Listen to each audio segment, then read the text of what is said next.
વરસાદ ખૂબ આવે છે ને જો આપણે ગંદકી કરીએ તો ગંદકીના લીધે મચ્છર આવે, માખી આવે અને સૂક્ષ્મ જીવાણુ આવી જાય છે.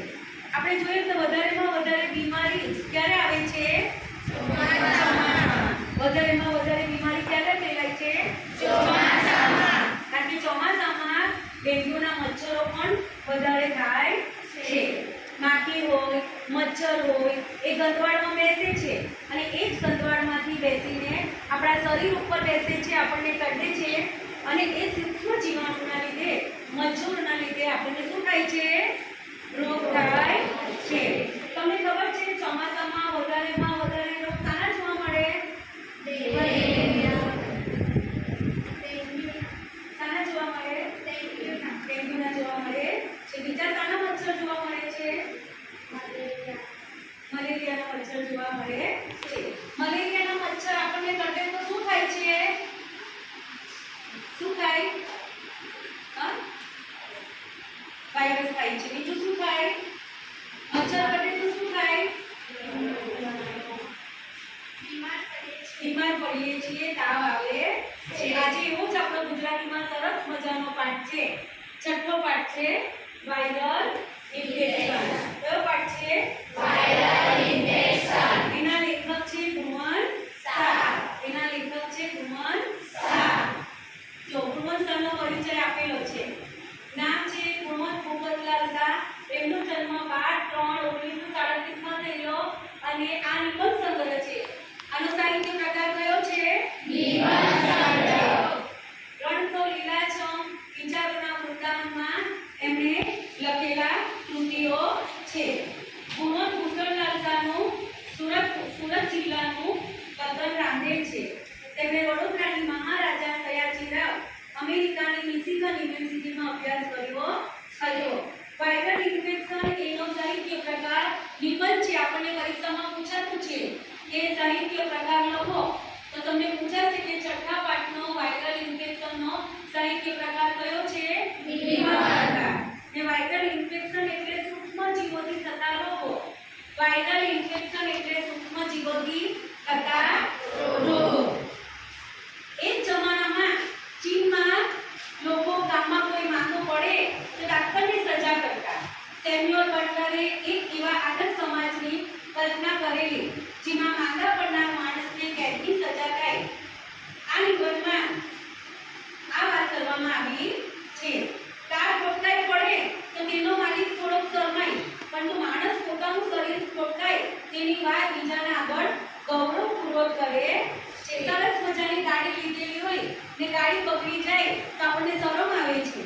આપણને શરમ આવે છે કે આપણી ગાડી બગડી ગઈ. પણ માણસ બીમાર પડે તો બધાને કહે છે આજે મને શું થયું? પેટમાં દુખે છે. આજે મને શું થયું? તાવ આવે છે. આજે મને ઉલટી થાય છે. એવી રીતે માણસ બધાની વાત કરે છે. દવાખાનાની શોભા આટલાથી દર્દી ભરાયેલી હોય એમાં દવાખાનાની શોભા નથી. આજે આપણે જોઈએ છીએ ઘરે ઘર બીમારી જોવા મળે છે. આપણે જોઈએ છીએ ઘરે ઘર બીમારી જોવા મળે છે. એનું કારણ, એનો જવાબદાર આપણે બી છીએ. કેમ? કારણ કે આપણે ખાવા પીવામાં કાળજી રાખતા નથી. ખાવા પીવામાં આપણે કાળજી રાખતા નથી. તંદુરસ્તી માટે સ્વાસ્થ્ય શબ્દ વપરાય છે. તેનો અર્થ પોતાનામાં થાય છે. કેવો થાય? આપણે પોતાનામાંથી નીકળી જઈએ ત્યારે શરીરમાં રોગ પોતાનું સ્થાન જમાવે છે. એક રીતે રોગ આપણને શરીરનું ભાન કરાવે છે. માથું દુખે ત્યારે ખબર પડે કે આપણું માથું છે, તે પહેલા આપણું ધ્યાન ત્યાં જતું નથી. બીમાર થઈએ ત્યારે તો શરીરનું ધ્યાન રાખીએ છીએ, પણ બીમાર જ ન થઈએ એવું ધ્યાન આપણે રાખતા નથી. આપણે દવાખાનામાં, હોસ્પિટલોમાં ત્યારે જઈએ છીએ? બીમાર પડીએ ત્યારે. બીમાર પડીએ ત્યારે જઈએ છીએ, પણ બીમાર પડવા પહેલા આપણે હોસ્પિટલ જવું જોઈએ.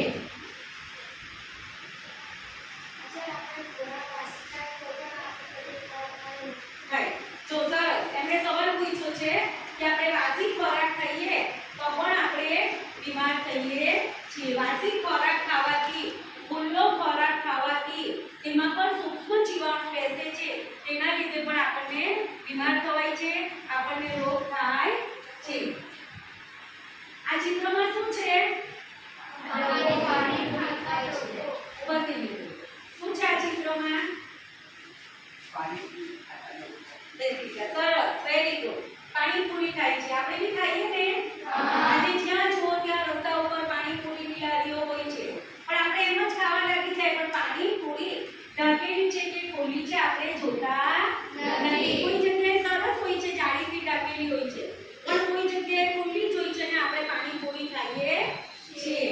આ પાણીપુરી વાળું છે. જો હવે આ મોઢામાં પાણી આવી ગયું. શું છે? શું છે? ઊભી થાઓ. શું છે આ ચિત્રમાં? બર્ગર છે, બરોબર. હવે આજકાલ ફેશન થઈ ગઈ છે બધે. મોટા મોટા મોલોમાં અને મોટા મોટા સિટીઓમાં લોકો ખાસ કરીને તમારા જેવા છોકરાઓ અને જુવાનીઓ ખાસ શું ખાવા જાય છે? પિઝા, બર્ગર ખાવા જાય છે. ફૂડ અને વાઇટ ખોરાક કહેવાય. એની અંદર મેંદો આવે એ જલ્દી પચી શકતો નથી. આ વાઇટ ખોરાક કહેવાય. એ જલ્દી પચી શકતો નથી. ને એના લીધે આપણે બર્ગર ખાઈએ, આપણે એની સાથે કોલ્ડ ડ્રિંક્સ કોકો પીએ તો એનાથી આપણને તકલીફ થાય છે. માણસ બીમાર પડે છે. આ જુઓ તમે છે ને પિઝા અને બર્ગર. માણસ બીમાર થાય